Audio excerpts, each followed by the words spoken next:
1.4 billion kilometers from the Sun, on a moon made entirely of ice, orbiting the sixth planet, you are further from home than almost any human has ever been.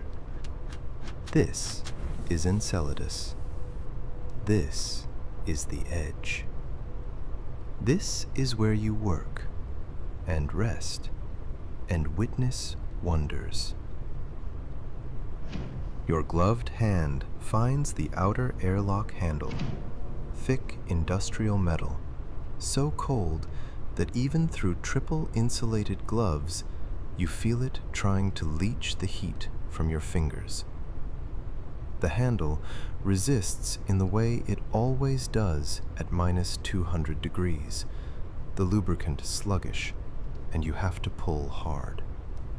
Your shoulder muscles engage, your core tightens, and then clunk. The mechanism gives, and the outer door swings inward with a hiss of equalizing pressure. The airlock is a transitional space, a membrane between death and life. You step inside, boots heavy with accumulated ice that clinks and scrapes against the metal floor. Crunch, scrape, crunch. Your breathing is loud inside the helmet, amplified, and you can hear your heartbeat in your ears, elevated from the physical work of hauling ice samples, from the cold that wants to steal your heat, from the constant low-grade alertness that comes with working in an environment that will kill you in 90 seconds if your suit fails. You cycle the airlock. The outer door seals with a heavy thoom that you feel through the floor, through your boots, up into your bones. Then the warmth begins. Hot air floods the small chamber, and ice on your suit starts to sublimate, creating a brief fog that swirls in the ventilation currents. The temperature display climbs, -180, -120, -60, 0, 15 degrees Celsius. The transition takes 3 minutes. You stand still and let it happen, feeling the cold retreat from the outer layers of your suit like an enemy giving ground. When the inner door unlocks with a soft beep, you push it open, and the cabin's warmth rushes out to meet you like an embrace. The smell hits first. Recycled air, yes, but also coffee that's been sitting on the warmer too long, the faint plastic and metal scent of the habitat itself, and, underneath it all, something organic. The algae tanks in the life support closet, green and living and warm. Your chest expands with a full breath, the first real breath since you suited up 6 hours ago. You pull off the helmet.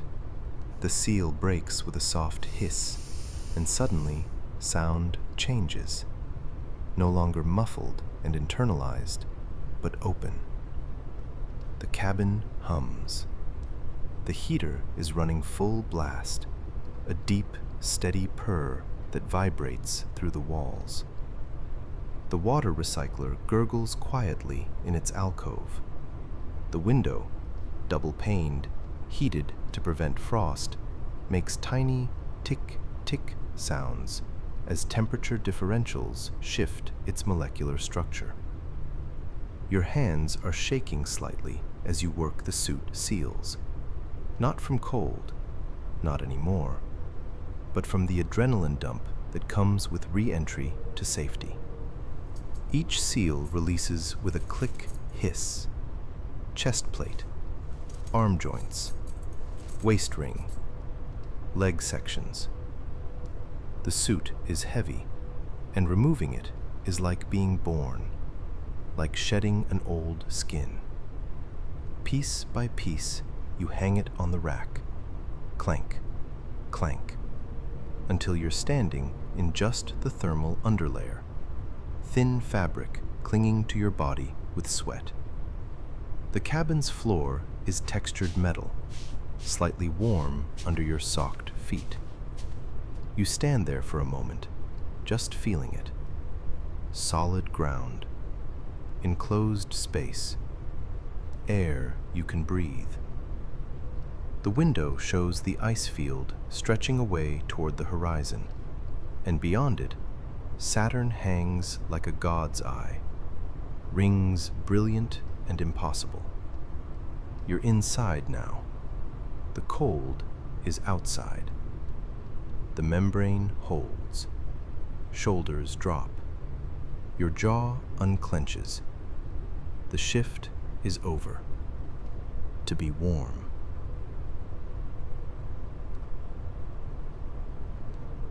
The coffee maker is ancient, older than your contract, probably older than the habitat itself. It's a battered metal cylinder with a transparent brew chamber and a heating element that glows dull orange when active. Someone has repaired it a dozen times. You can see the solder marks, the replaced gaskets, the way the power cable has been spliced and re-insulated with heat shrink tubing. It's already hot.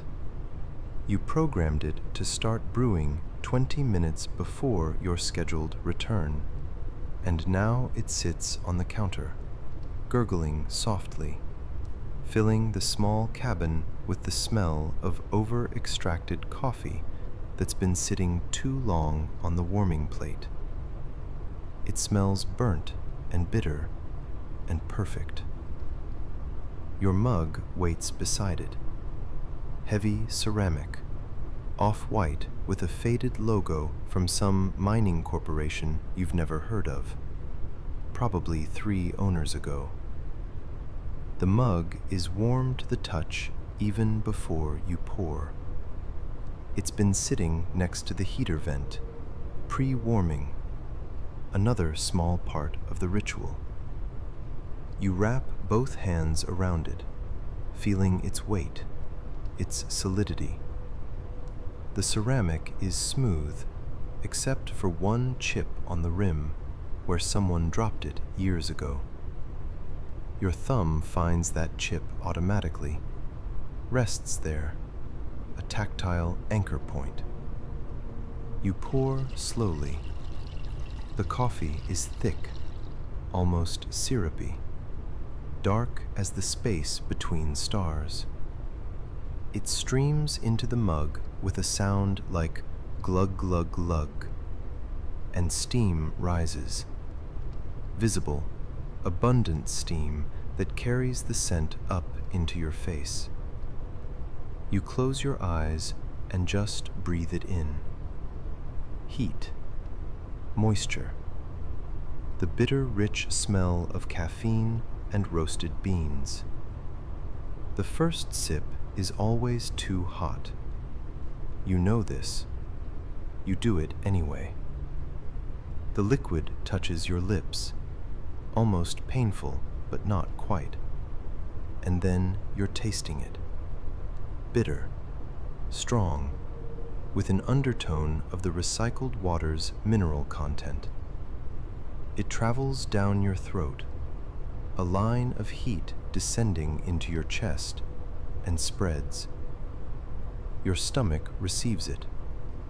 Your body begins to understand that it's truly safe now, truly warm, truly inside.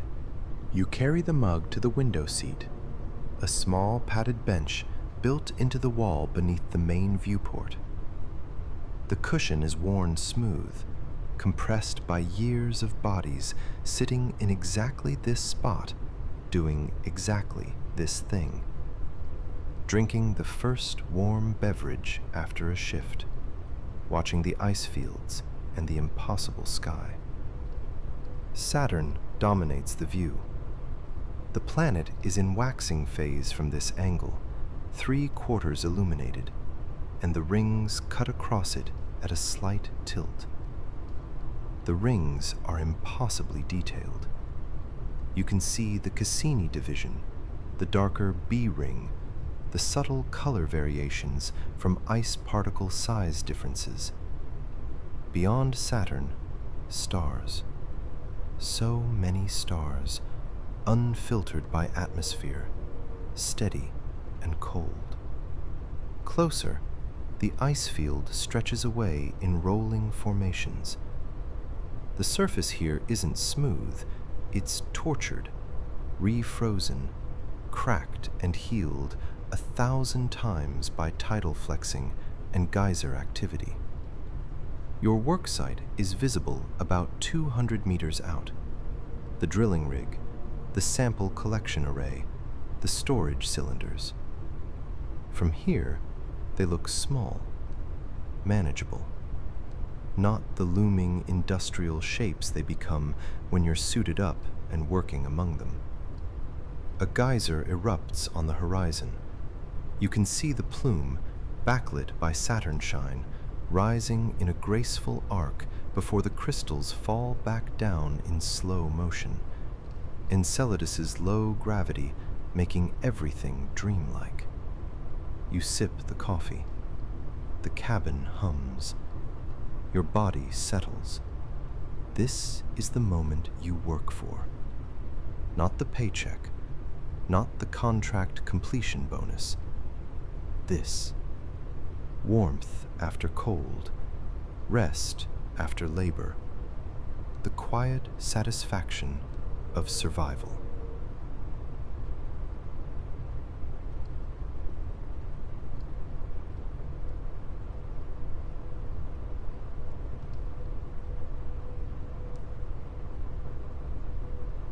The thermal underlayer peels away from your skin with a soft shh of technical fabric releasing its grip.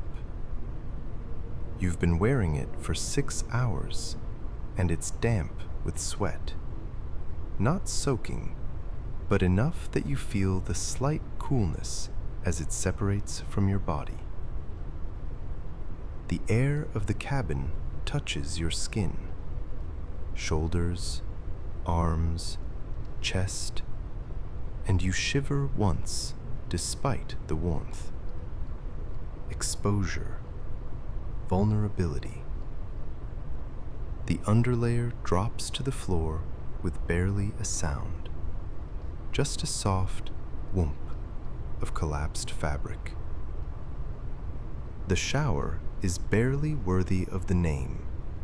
A corner alcove with a flexible hose, a drain in the floor, and a curtain that's been repaired with heat-sealed tape in 3 places. But it's yours for this rotation, and right now, it's the most important room in the solar system. You twist the dial. It's a heavy knob, metal, with detents that click as it turns. Click, click, click. 4 positions from off to full hot. Each click is crisp and satisfying. Mechanical certainty in a world of probabilities. The dial resists at first. Everything resists at these temperatures. Then turns smoothly once momentum overcomes inertia. Water doesn't come immediately. There's a delay while the system pulls from the recycled reservoir, heats it through the electric coil, pressurizes the line. You count. 1, 2, 3, 4, and then the pipe clanks somewhere in the wall as pressure arrives, and water begins to spray from the head. Cold at first. Always cold at first, no matter how long you wait. The spray hits your feet and you gasp, a sharp inhale, cold enough to shock. But then Within seconds, the temperature climbs. Warm, hot, perfect. The water pressure is low. Water is precious here, even recycled water, but it's enough. The spray fans out in the low gravity, droplets moving slower than they would on Earth, and they hit your skin with soft impacts that feel like absolution. You step fully under the stream and close your eyes. The heat soaks in. You feel it on your scalp first. The water streaming through your hair, running down your neck, across your shoulders. Your muscles, still tight from the labor of the shift, begin to soften. The knot at the base of your skull loosens. Your shoulders drop. The spray hits your chest, your back, runs down your arms. Heat and pressure, simple and complete. There's soap, a multi-use concentrate in a squeeze bottle attached to the wall with a magnetic clip. You work it into your hands. Click of the cap opening. Squirt of viscous liquid. The slick feel of it spreading across your palms. It smells like generic clean, chemical and functional. Nothing natural about it. But after hours in the suit's recycled air, it smells like luxury. You wash methodically. Hands, arms, torso, legs. The soap creates minimal lather, designed for water conservation, but it does its work. The grime of the shift, the sweat, the stress, the residue of fear circles the drain in thin streams. The water runs for 3 minutes. That's your ration. When the dial auto-shuts with a final click, you stand there, dripping, warmer than you've been in hours, cleaner than you've been in days. Your skin is pink. Your body temperature has risen 2 degrees. Your heart rate, which you suddenly realize has been elevated since you woke up this morning, has finally settled into resting rhythm. You dry off with a thin towel, more absorption than comfort, and pull on clean station clothes.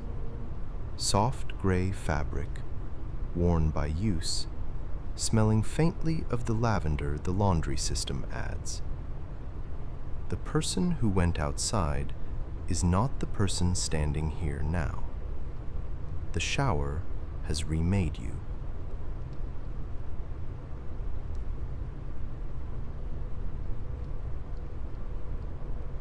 The galley is a single counter, a heating element, a magnetic knife rack, a storage drawer that requires a firm thunk to fully open because the seal has swollen slightly from humidity.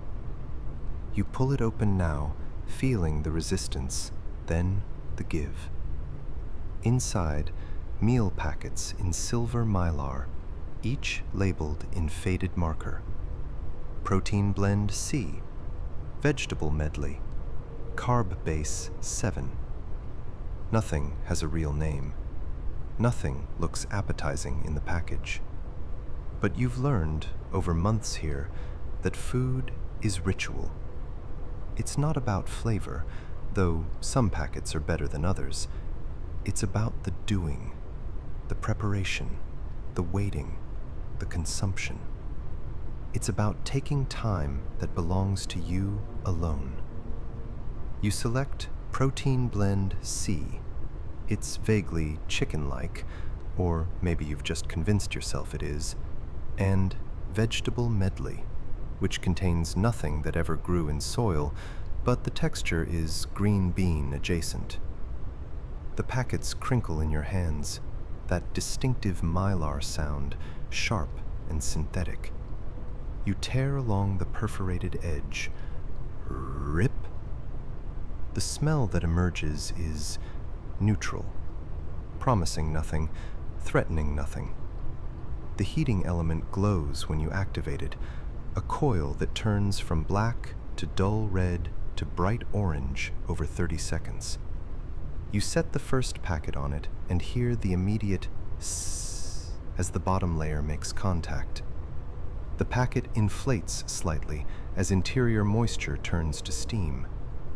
You flip it after 90 seconds. Sss again, and the cabin fills with the smell of heating protein and vegetables and the vague chemical undertone of preservatives. 5 minutes. That's what the instructions say, though you've learned to add an extra 2. You use the time to set your place. A metal tray that mag-locks to the counter, a fork from the drawer, the good one with the comfortable grip, a squeeze bottle of water, room temperature, because that's all there is. The ritual of setting up transforms the counter into a table, the cabin into a dining room. When the timer beeps, soft, apologetic, you remove the packets. They're hot enough that you juggle them briefly before dropping them onto the tray. Your fingertips sting, just slightly, just enough to remind you that temperature is real, that heat and cold are the fundamental facts of this moon. You tear the packets fully open and the contents slide out. Brown protein chunks in tan sauce. Green cylindrical vegetables in clear gel. It's not beautiful, but you take the fork, solid metal, real weight, and spear a piece of protein. Bring it to your mouth. The temperature is perfect. Hot enough to feel like a real meal, cool enough not to burn. The taste is adequate. Salty, savory. The texture is what freeze-drying and reconstitution makes it. But your body responds. Saliva, swallowing, digestion beginning, calories becoming energy. The simple mathematics of survival. You eat slowly. There's no rush, no one waiting, no schedule but your own. Between bites, you look out the window. Saturn has moved slightly, or rather, Enceladus has rotated slightly beneath it. The rings catch the distant sun at a fractionally different angle. A geyser, different from before, sends its plume skyward. You chew, you swallow, you exist. The meal is not gourmet, but it's warm and it's yours. And in this moment, in this place, that's enough. More than enough.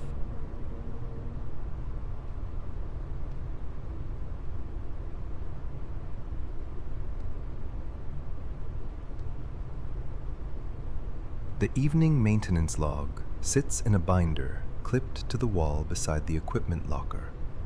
Another physical backup. Another ritual inherited from whoever was here before you. The pages are laminated, resistant to moisture and temperature fluctuations, and they crinkle slightly when you flip to today's date. The sound is distinctive. Crinkle, flip. Crinkle, flip. Plastic pages sliding over each other. You pull on the work gloves, not the heavy EVA gloves, just the cabin maintenance pair. They're fabric with rubberized palms, worn soft from use, and they fit your hands like a second skin. The moment you pull them on, your body shifts into a different mode. Not rest, not work outside, but maintenance. The careful attention to small things that keeps you alive. The equipment locker requires a code, 4 digits on a mechanical keypad.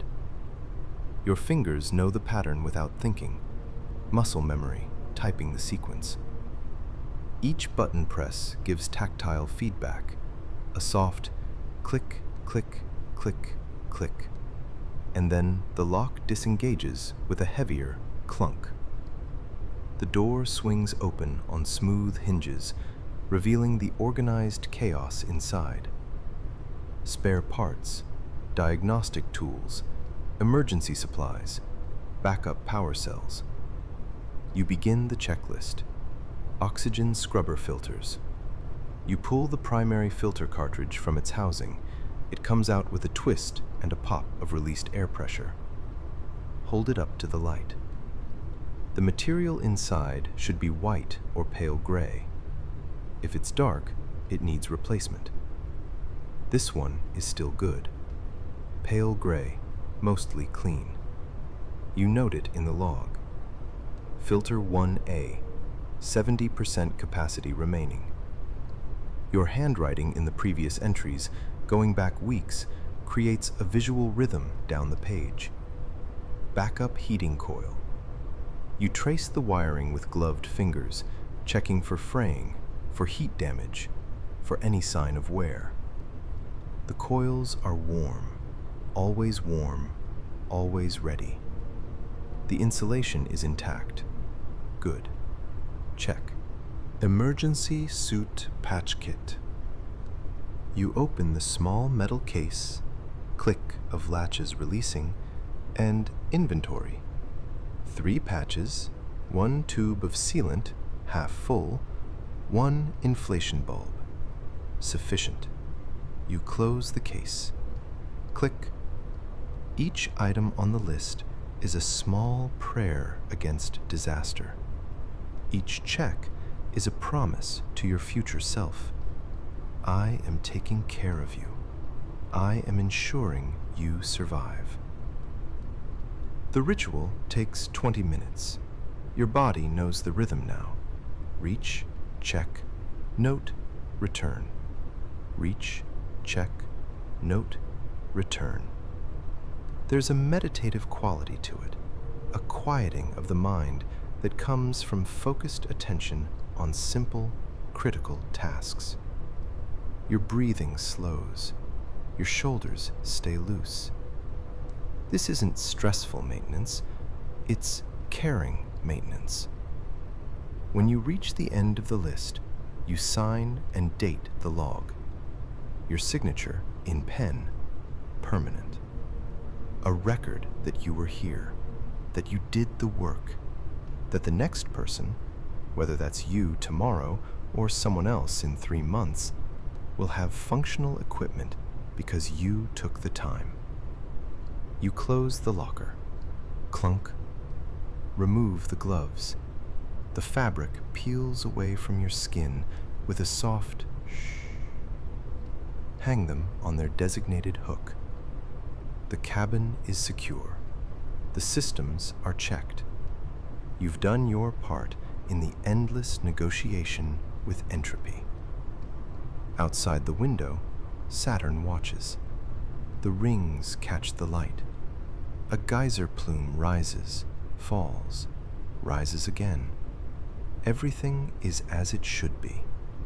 You're safe for another night.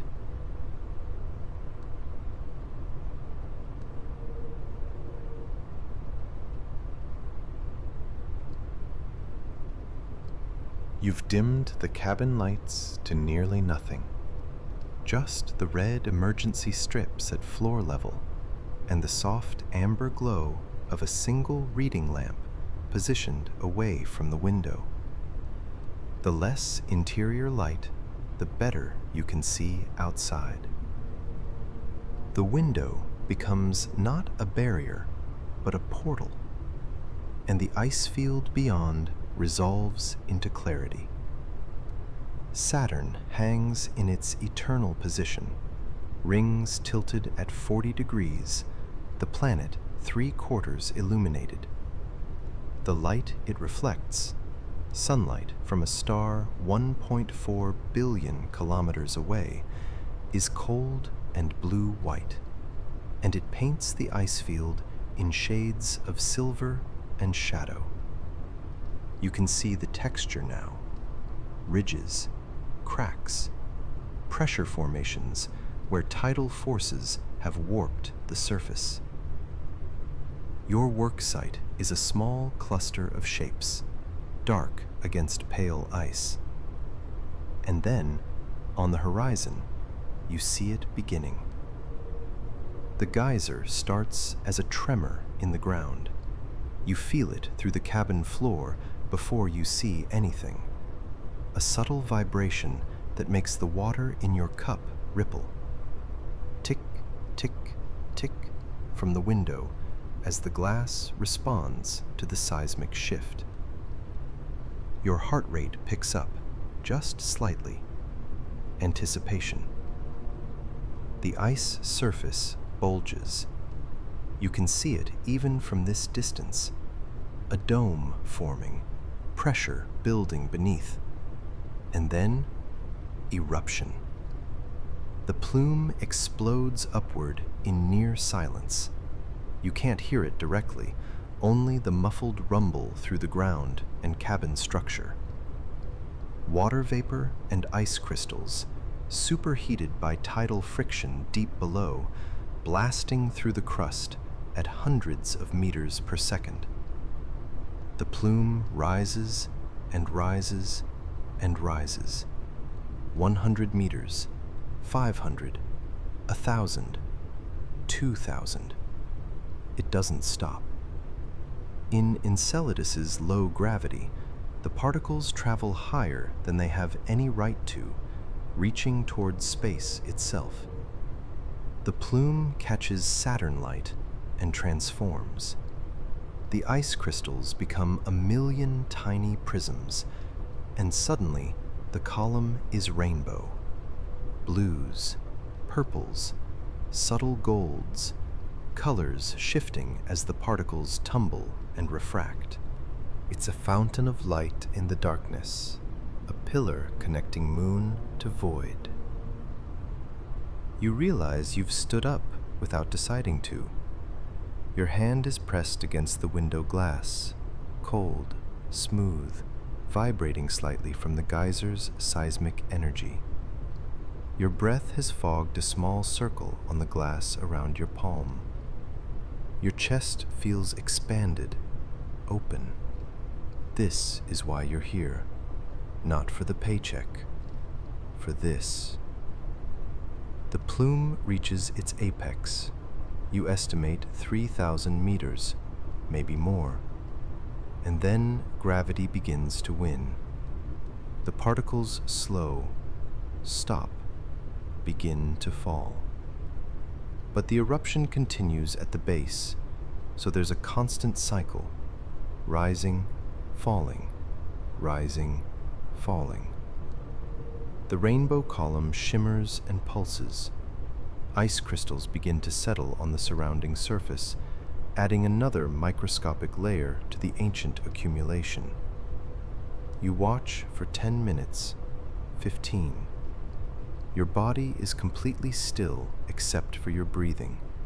Slow, deep, synchronized with the plume's rhythm. Your hand on the glass, your forehead nearly touching the window, the cold seeping through to your skin. Eventually, the pressure beneath exhausts itself.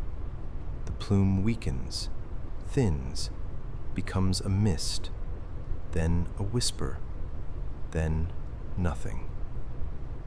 The ice field returns to stillness. The geyser's vent glows faintly for a few minutes, residual heat, and then even that fades. You step back from the window.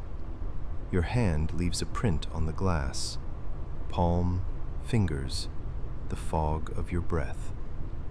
Outside, Saturn continues its watch. The stars burn cold and steady. You've witnessed something older than human language, and tomorrow you'll go back to work.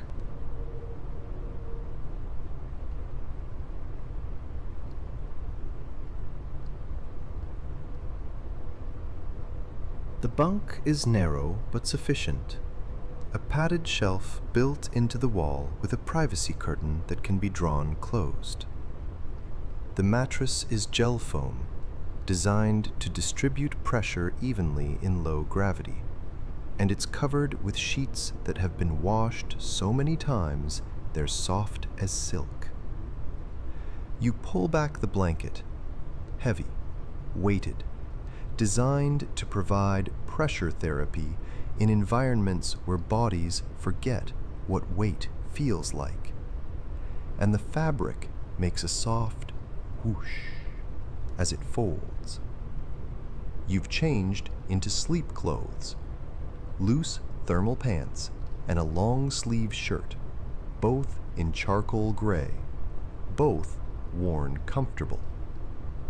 The fabric is slightly warm from sitting near the heater vent.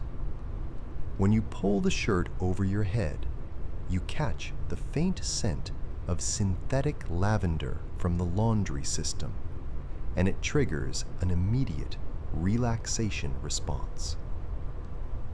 Your shoulders drop. Your jaw loosens.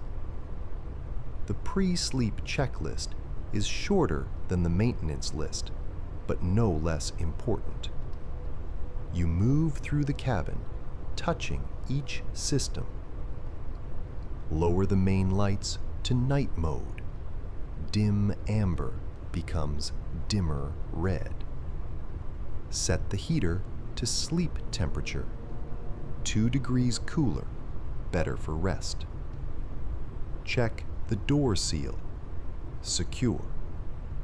Verify the window thermal system, active, preventing frost.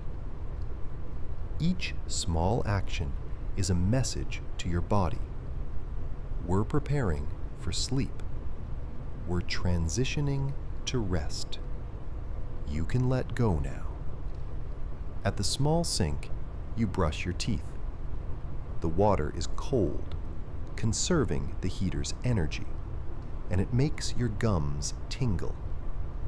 The toothbrush is manual, simple, and the repetitive motion is meditative.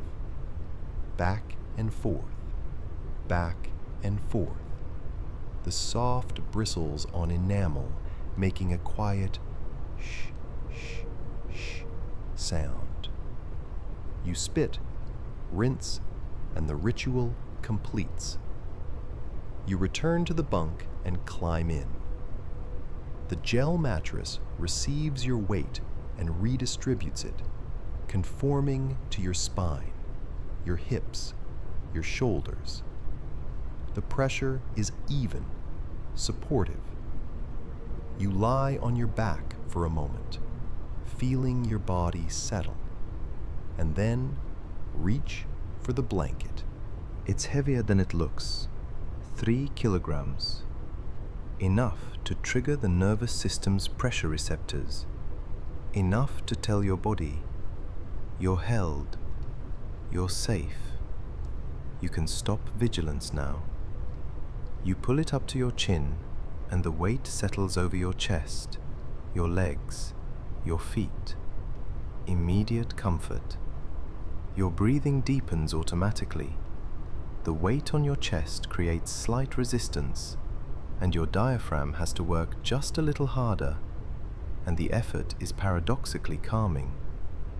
The privacy curtain is within reach.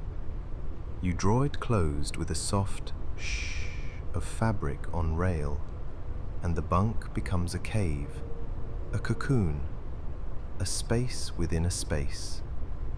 The cabin's red emergency lighting barely penetrates.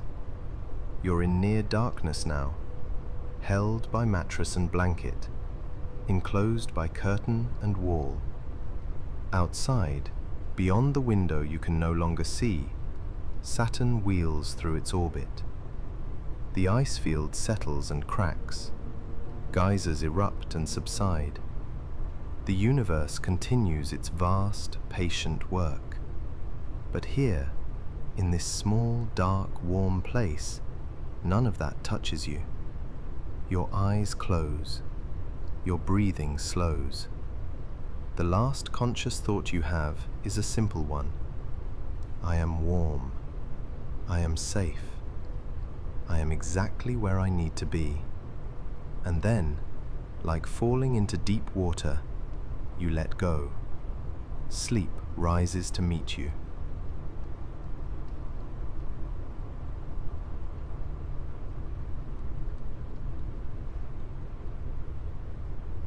Sleep on Enceladus is different.